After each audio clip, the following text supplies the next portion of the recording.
This podcast is proud to be part of the talkSPORT Fan Network. talkSPORT. Powered by fans.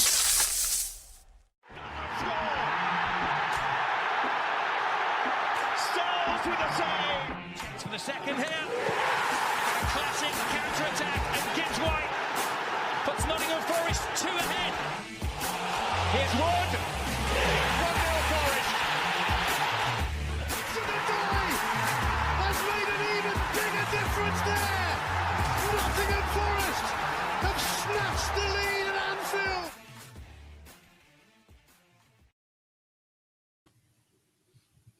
Hello and welcome to this edition of Red Side with Trent as we come to you after Nottingham Forest's customary defeat to AFC Bournemouth. The Reds losing 2-0 down at Dean Court / the Vitality Stadium this afternoon.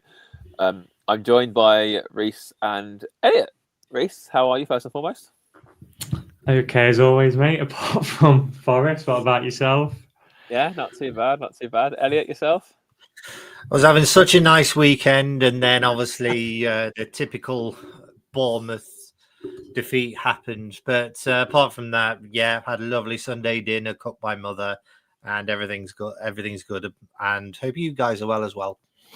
Not too bad, thank you. Yeah, guys are here. Yeah, Mate, thank you. I guess we'll start with the team.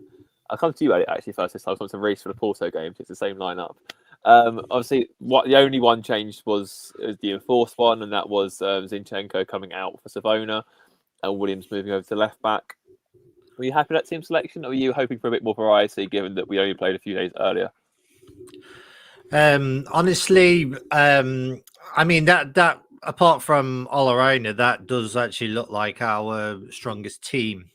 But I just had a gut feeling we after about 10 minutes, I think we did actually need a three-man midfield just to defend the back four a bit. But other than that, yeah, it was pretty much the same lineup from Thursday, and you don't change your winning team. So on paper it looked good, but unfortunately we're playing at the Vitality Stadium and not on paper.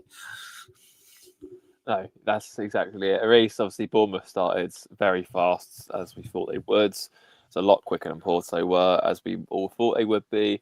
But I say, despite them applying pressure in some sections, we generally limited them to fairly little. They didn't really cut us open too much, or at least in dangerous areas or anything like that. The keeper wasn't necessarily worked, but obviously the game tilts massively on its head when Williams, I think it was Jimenez as well, challenged for a ball. It looks like the lino gives a goal kick, the ref overrules and will give a corner, and lo and behold, straight from that corner it goes straight in from Tavernier. What's your thoughts and feelings regarding that? Obviously, on the decision first and foremost, and once the referee obviously goes with what his decision is, how we then react to that afterwards. Yeah, I thought Bournemouth, as I expected, I think they've had 8 days break. I thought they'd start a little bit quicker than us, but we'd obviously have to soak up a little bit of early pressure and kind of build into the game, which I did kind of feel was doing in terms of soaking up the pressure. I thought what kind of hindered us was Louise getting yellow carded so early. That little battle, was it with Clive? I thought that hindered us early on because then he just can't be as combative. We see this with Yatesy when he plays. Once he gets a yellow, it's half his game just gone. You know what I mean? So, and then obviously, I mean, it isn't a corner, is it? It's a goal. It's a goal kick, which is really annoying, especially if the linesman's giving it. Is the referee in a better position to overrule his linesman? Or is he just basically buckled to a couple of their players in the crowd mode? And I just don't understand that personally. And like Sean said on the radio after the game, yeah, I mean, this is why referees get flack for making decisions they don't need to make. Trust your linesman. He's 5 yards away. But as always, look, you have to defend it, and we just haven't defended it. Sol's got to be stronger, mate. It's as simple as that. I know, obviously, we're now in this kind of little phase because it's just happened. Van der Ven's just done it to Pickford, the tiniest little nudge. You know, keepers have got to impose himself, especially someone the height of Sells. He's a big guy, and he's not as small as Pickford, for example. But it has always been his kryptonite commanding his box, and I just feel he's been nudged there. Was it Tyler Adams who's yeah, he's not exactly 6'5", is he? I just think he's just got to impose himself there, and to be beat from direct from a corner is just poor, isn't it? Really, and really disappointing. But it should have never occurred in the first place. But you have to defend it, and we just haven't, unfortunately. And it's another set piece goal conceded. Yeah, and in rather bizarre fashion, I think that's sort of the cherry on the top of the cake, really, in terms of set piece goals we've let in this season. No pun intended. Yeah, quite literally. Then Elliott obviously didn't take long. I mean, there was a sort of momentary rally, I suppose, if you can call it that, but it wasn't long before Bournemouth had the ball in the net again.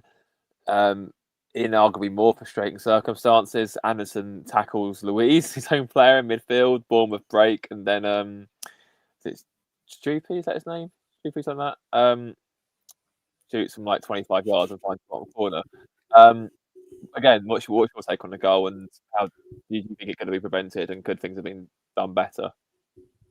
All right. Well, first of all, on his name, my mum was actually wondering why Gary Weaver kept calling him Creepy, but I think it's like Cropey or something Creepy. like that. Yeah, creepy. Yeah. It was pretty much the same as like, do you remember last season when we lost 5-0 to them when we were backing off? So one of the players thought, all right, I'll just have a shot, and it goes in. This is why I kind of wanted a shielding midfielder just to protect the back four, because that wasn't our masterclass there. Of they know we're going to like trap back a bit, so he's giving his players freedom just to like strike it. It was a great strike, don't get me wrong, but it was one of those you feel that it could have actually been prevented, and we go 2-0 down, and then it's pretty much just game over from there. I didn't actually see us getting even points out of this game, even though I just really wanted to. Yeah, that goal was another mess of a goal, isn't it? And it's his own doing. You know, Louise and Anderson collide in the centre midfield, and then the lad who scored, Milenkovic, has got to come out to him. And if he goes by, you've got Murillo there as a shield. If he goes by and you bring him down, you take a yellow card. You can't. Because like Elliott said, it happened last season there with Kluivert. He let him run, and players at this level can pick that bottom corner, and that's what he did. It's just another poor goal to concede. Someone has got to come out to him there. Milenkovic first of all. If he goes by Milenkovic, then Murillo's there to sweep up. If Milenkovic takes a yellow card, if he goes by him, I think we all say, yeah, fair enough. But yeah, he literally runs, and has a free shot from 25 yards out. I know we had a difference of opinion in our group, Christian, about Sells, but I don't think personally you can blame him for that one there. See, I do. I very much do. I don't see how, he's middle of the goal, 25 yards out. I take your point about Milenkovic. I completely agree for that, for what it's worth, by the way. Again, it's criminal how neither of them go towards Creepy and try and stop him. I mean, it's just, it's first season vibes all over again. We found out the hard way. If you let teams shoot from outside the edge of the box, they're likely to find a target. But I take us on the point that this all comes from the root cause of this is Anderson tackling his own player. That's how this happens. They're through the midfield, and they've got a clean run through, and obviously they put the back in the position. Again, they should do better. They don't. I think every other goalkeeper in the league saves that, personally. And you can call me being harsh for that. You can say that's being unfair. You can say he's found the bottom corner superbly. He's 25 yards out. He's got a clear sign of goal. There's no one in his way. There's no awkward angle for him to deal with. It's literally straight in front of him. It's about as central as you can get. For him not to get close to that or to stop that going in is poor for me. It's really, really poor. It's not as poor as the first goal, which is like indefinitely Sells' fault. But for me, he can do a lot better. That's why we had this podcast. Exactly. We all agreed that it would. Boring, I don't know if what people what fans in the comments think. We're not taking sides, and that it's poor all round, isn't it? Let's be honest. Yeah. Can I just add a bit regarding Sells? I think he does have enough credit in the bank to have like just one bad game. So just obviously to defend him there, I don't think he's going to go into into a bad keeper like overnight. I think it's just a case of maybe he might have like lost his form or something. So I thought he did all right against Porto. So I just feel Sells had a bad game, and I think he will actually own up to that as well. I think the problem with I'm going to say I think he has been. I mean, who hasn't been poor for the last couple of months? We've had this experiment, haven't we? And it's probably shot players' confidence, to be honest. It's not going to change overnight because of one win into it. We're not all of a sudden going to turn into, an incredible team against a really good side in Bournemouth. The problem for Sells is, last season he's obviously best keeper in the league along with David Raya in terms of clean sheets. He's obviously gone on to become a Ballon d'Or nominee. Forest in the transfer window can't really improve that area. And I know then fans will say, well, let's get someone on the bench who can compete with him. But really good keepers who was at the level of Sells last season aren't going to come and sit on the bench. And that's why we've ended up with, a championship keeper in Angus Gunn. And, we took a punt on, in my opinion, Carlos Miguel 2.0. But if the manager decides to put him in, I'd be absolutely amazed if he changed keepers for the league games. Maybe for Graz. I'd be surprised for the league game personally. I think he has to. I'm being deadly serious. I generally think he has to. It's come to this point now. I know the thing is, like, you can say as well, it was an Ange defence that sort of made Sells bad. Again, the third goal against Midtjylland is a P roll from the edge of the box. It goes straight through him. The goal against Sunderland is straight at him. It goes straight through him. The two against Chelsea, second goal, straight through him from the free kick. Yeah, you can blame the wall. It was a poor wall. It's straight at him. It goes straight through him. And the third goal, he just punches straight at Reiss James's feet. But if this is a one-off today, there's enough credit at the bank, like Elliott said. He's in terrible form right now. I mean, there's no point in the defence doing their bit because, if you look at the stats and whatever else, Bournemouth actually were restricted to very little shooting opportunity-wise. The fact that we're talking about their goal coming direct from a corner and one from 25 yards out says that the defence mostly did their job pretty well in terms of limiting shooting opportunities. The fact they've gone in is because the goalkeeper is pulling his weight. And that's a huge concern because, especially given our current status in the league where we're, 3 points off 17th now. He's got to come out, mate. He's got to come out. I mean, I'll disagree. I'd keep him in, but because I know it's only one game, but what we saw the other got. Now, if John Victor had a brilliant game in that game, and I'd probably lean towards agreeing with you, but he didn't fill me with confidence at all. I know it's only one game, but we've also got to bear in mind as well. I know we are struggling at the back at the minute, but we based last season on his defensive solidity. I guess that Milenkovic, Murillo, and Sells, Williams all know how each other kind of work. Would that, if we was to put another goalkeeper in John Victor, would that have a detrimental effect to the rest of the defence? Who knows? But that is up to the manager, mate. I'd be amazed if he changed it for Man United. I think he might give John Victor a go for Graz, but we'll see. I'd honestly for it. I mean, the thing is as well. Like again, one of the excuses for Sells is poor form, if you like, because Ange system, which is entirely fair because there's no work done on defending or set pieces in an Ange system. But equally, John Victor had one game in an Ange system. I don't think we've got a full, look under the microscope of him yet. I don't think it's entirely fair to write him off after just one game. No, I'm not 100% right. I just hate casual goalkeepers, and he just looked a bit too casual for me that game. I just don't like with his kick. Miguel was the same, mate, last season. He just really, with his kicking, he just looked too casual, and I'm like, watching him and thinking, you've got kind of an opportunity to grasp here, and I just think they just looked a bit too casual. Person, I mean, he didn't feel. Neither of them filled me with confidence either. I'm not going to lie. If we can also remember Brice Samba going out of form around the Chris Hughton kind of era, and then he just comes back. It's just a case of all keepers go through this. They go through form, out of form, etc. So it's one of those. I would keep Sells in for Manchester United, absolutely, but obviously, of course, we'll have to see how well he does with Billy Mercer. Yes, very much so. I mean, for what it's worth, bring Angus Gunn in and give him a shot. Yeah, why not? If he's registered, of course. I think to be fair, is he registered? I think he is in Trent. Yeah, not for Europe, but he's in busy bomb squad. I suppose as well, taking Samba's example, Samba was. I think that gave him the kick up the arse he needed, to be honest, Samba, because again, we all forget that start of that season. We all remember the heroics against Sheffield United and whatever else, and But the start of that season, he was so bad, Samba. Those first 5-6 games in the Houghton. But even Horvath come in and made an error against Middlesbrough. Yeah, the Barry Roach-esque kick, which against Borough, wasn't it? Shocking. Yeah. The American goalkeeper's telling her. Reps in a gutter after. Horvath wasn't the best, but he was better than Matt Turner. That's he for was. sure. He was indeed. But anyway, going back to the Bournemouth game, Reiss. Dyche 3 subs at half time. Hutchinson, Yates, and Taiwo, who came on for Jesus, Hudson-Odoi, and Douglas Luiz. Firstly, what did you make of those changes? And secondly, how did you think they actually got on?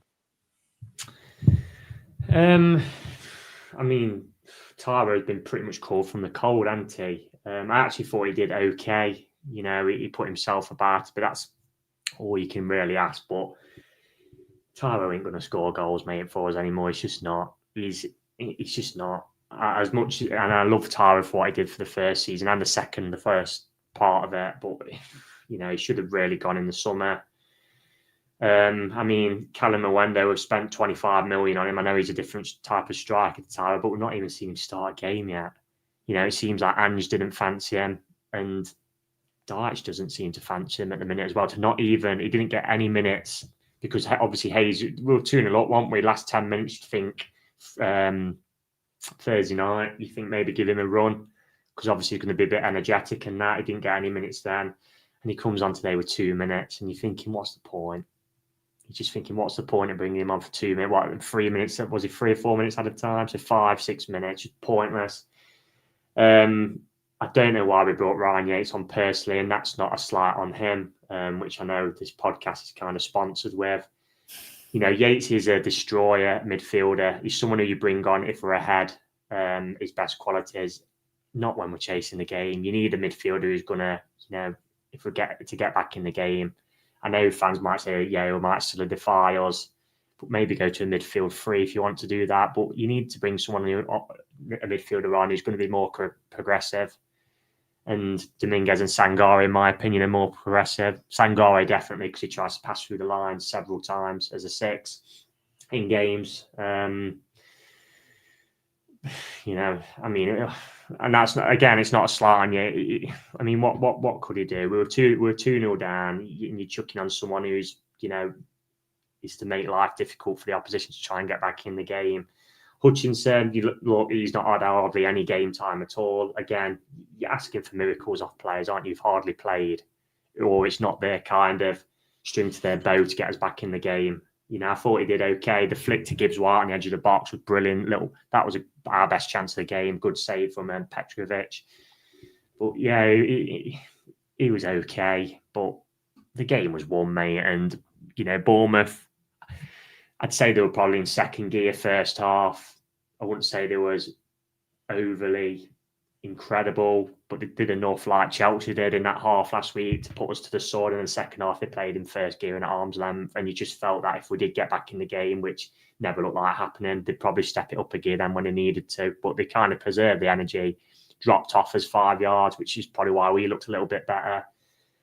They just had us at arm's length, didn't they? You know, if you're Iraola, you'd be delighted with that performance. 2-0 home win, clean sheet, never looked in danger, probably saved some energy in the legs for next weekend. So, yeah, unfortunately, the game was just won in the first half, and the subs probably tried in vain, but yeah, it was never really gonna work, was it? To be honest, no.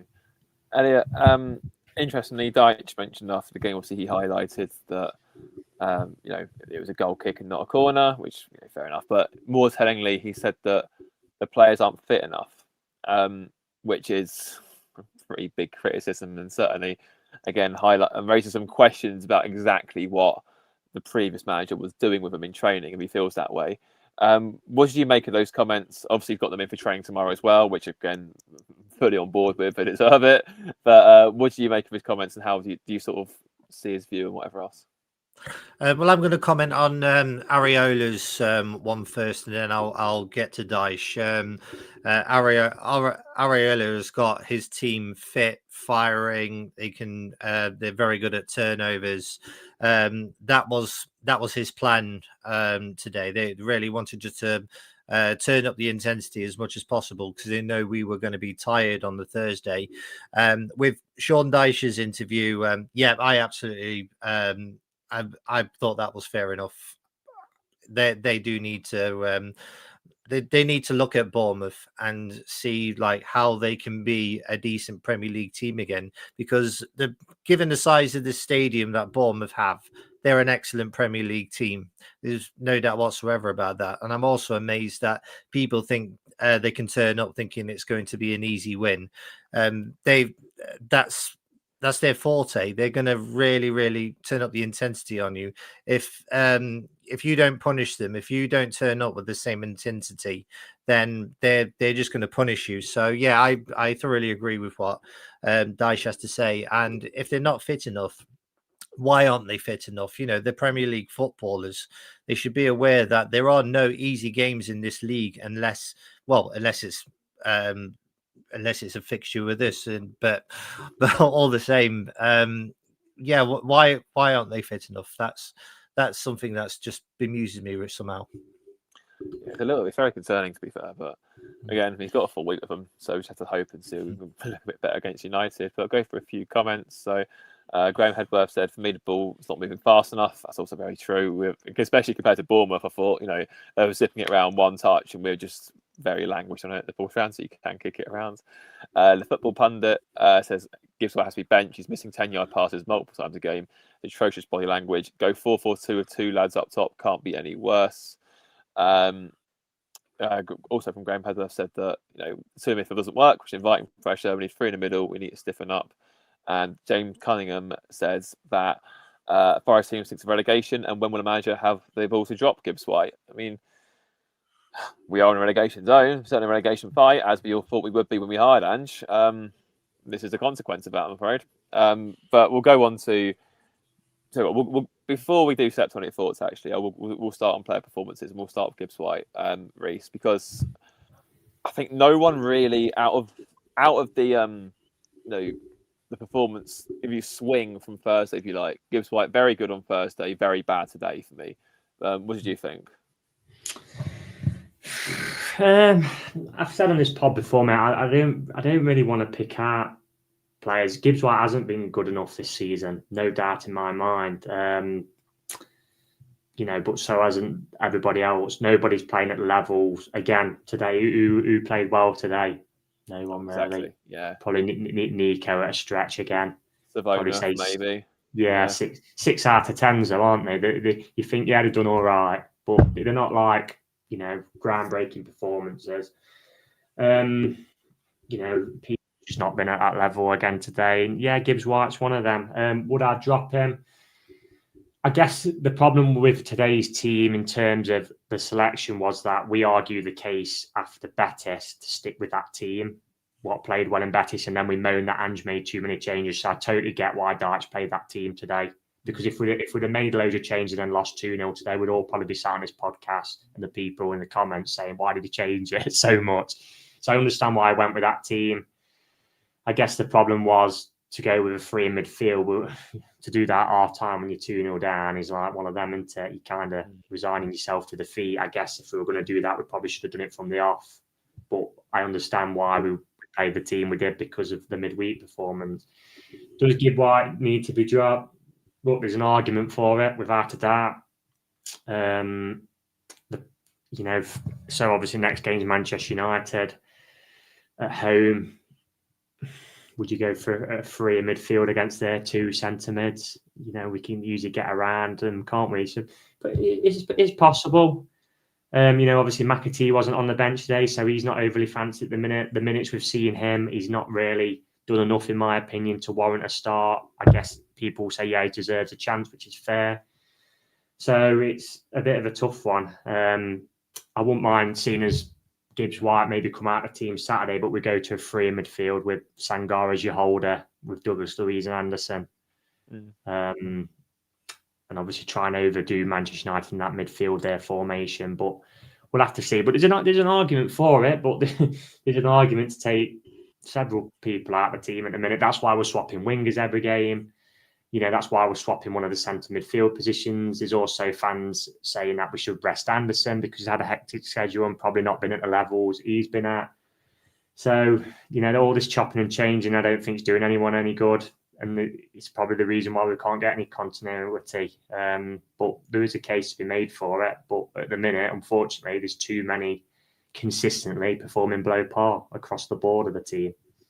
Yeah, can't argue any of that, to be fair. Elliott, I'm going to give you Elliott Anderson, just because, again, talking a pendulum swing from one side to the other, very, very questionable today. All right, just very quickly on Morgan Gibbs-White. He normally plays quite well against Manchester United at home, so I wouldn't drop him for that one. Regarding Anderson, it was poor for a player of his ability. So if he is watching this, hi, Elliott, and I hate the fact you've only spelled your name with one T. But apart from that, it was a poor game, but you know that. But a player of your ability, you can do much better than that.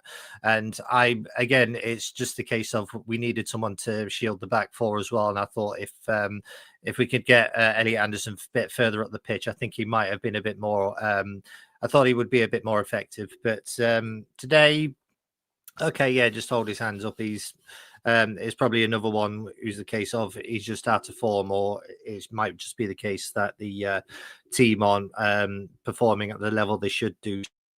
So, in a nutshell, poor game for him, but we know his ability. We know he can come back from this stronger.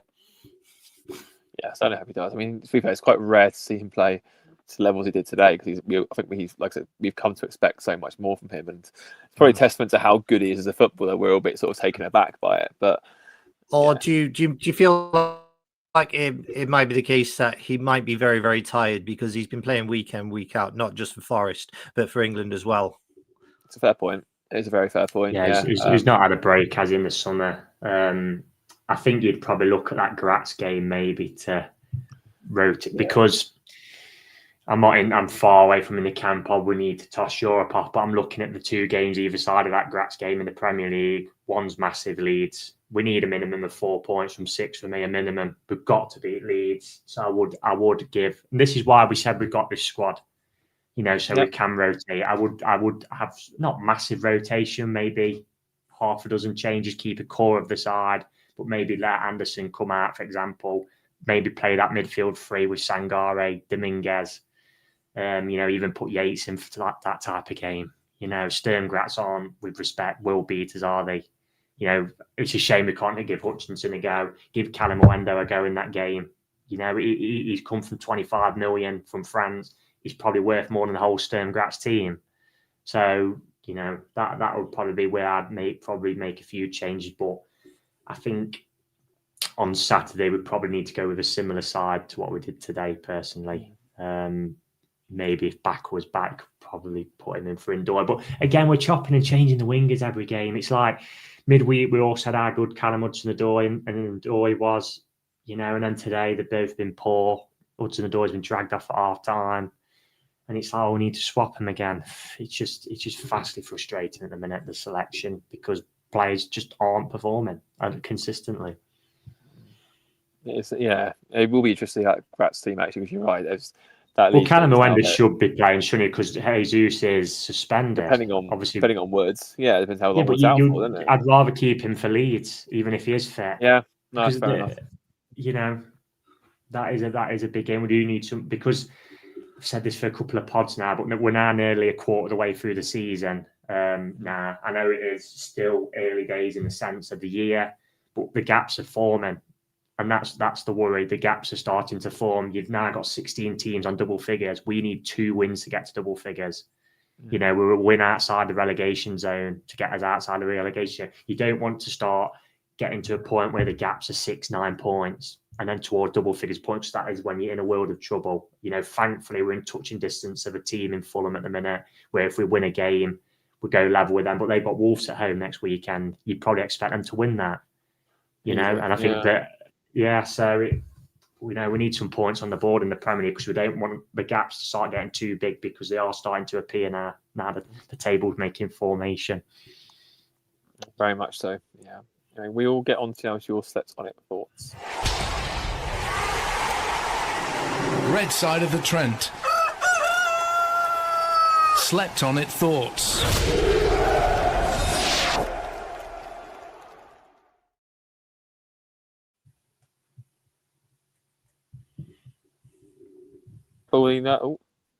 Gary Bully says, look knackered, worst team to play when you're not at it. Sales is becoming a problem that needs addressing. Dyche has a whole week and a big one now to work with them and get stuff in place. Andrea Salenzi says, another tepid performance. Carl Booth, horrendous first half, worst I've seen in ages. They were quicker to everything. All they had to do was run a bit harder today and they beat us. So slow, no creativity at all. Too many players are miles off it, and it was Anderson's worst game. Worrying. Keeping function said, I tend to wait until after the Christmas fixtures before I can gauge where the season is going. Today was a harsh lesson on how far behind the Nuno / and the Barkles have left the team. As it stands, we're looking at possibly the worst transfer window based on cost and impact. Mark says, annoyingly, that confident Bournemouth fan you had in the preview was spot on. As bad a game as you could have, after a Thursday game, probably shouldn't have kept the same 11, but can see why Dyche did. Need to move on quickly and start to pick up results. BJ Crabtree says, I don't want to hear about a bogey team. We are in a relegation fight, which is not good. One team that plays on the front foot without fear, and the other who is trying not to get knocked out. Well, KO. Mark Baker says, we're in a relegation scrap. We can't create anything. We're useless from open play and set pieces. We cannot even take a corner. I know we look leggy, but too many players are hiding. Time to use his squad more and stop playing a one-knee. He offers nothing. Rob says that performance is unacceptable. No fight, no passion. 2 shocking goals. Conceded again. Never easy to get out the bottom once the gap starts to appear to 17th.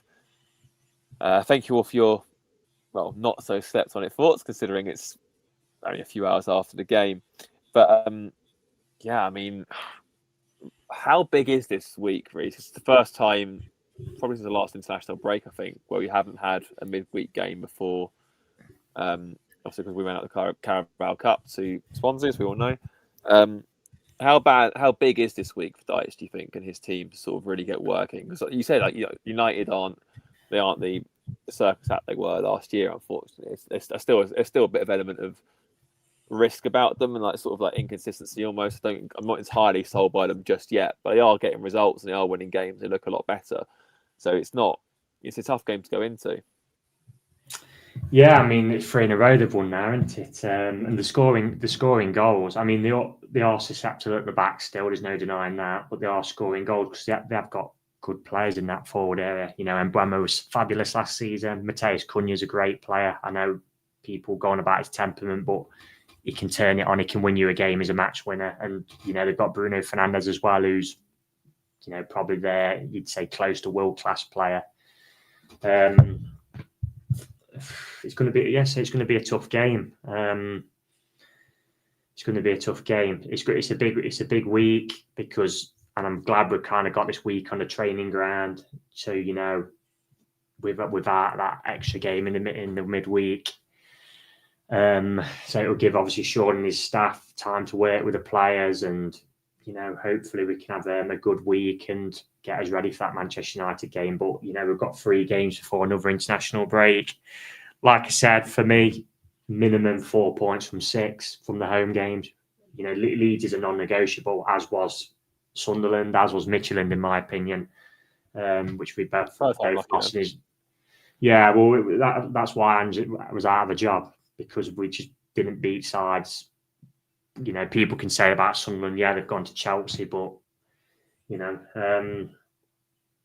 yeah. So it's a big week or so, and it's a shame really that Graz game has kind of come a bit second fold really. But like I say, that gives us an opportunity for us to rotate. Like I said, not everybody, and also give players who maybe haven't had the chance to stake a claim recently to get in the side. If say Morgan Gibbs-White's not putting it in, and then McAtee comes in at Graz away, plays really well, I don't know, gets a goal or gets an assist, and it gives him, the manager something to think about. That's what we said we wanted, competition for places. So yeah, like I say, minimum of 4 from the Premier League games. For me, we should be beating Graz away, in my opinion, but I guess if you went there now and avoided defeat, it won't be end of the world. But it's just sad. It's kind of coming to this because we're just desperate for points on the board now. Look, I didn't think we'd get anything today. I'm not going to lie. That's why I went for the loss in the predictor. But I just wanted us to go down fighting, actually make Bournemouth work hard for it. And we gave them 2 soft goals, didn't we? And then offered pretty much nothing. You know, it was an easy day for them as it was for Chelsea last week. Yeah, it's a big. I think that's the issue, isn't it? Teams haven't really got to flex their muscles too much to beat Forest at this moment in time, and that is a worry. We are. I know, like I say, it's nearly 25% of the season, but we are in a relegation battle, mate. As it stands, you know, people might say, yeah, it's a little bit too early, but we're desperate for results because, like I said, we don't want to start falling too far behind, and then the pressure builds down. So, you know, I'm not naive enough to say it's gone past it, far from it. But if we get some points on the board, then we move ourselves out of that. But as it stands, we are in a battle. That's for sure. And I think anyone who says otherwise is a little bit naive, really. But that's my opinion. No, it's fair, I completely agree with it. Again, I said when we hired Andrew, been a relegation battle one way or the other. Right.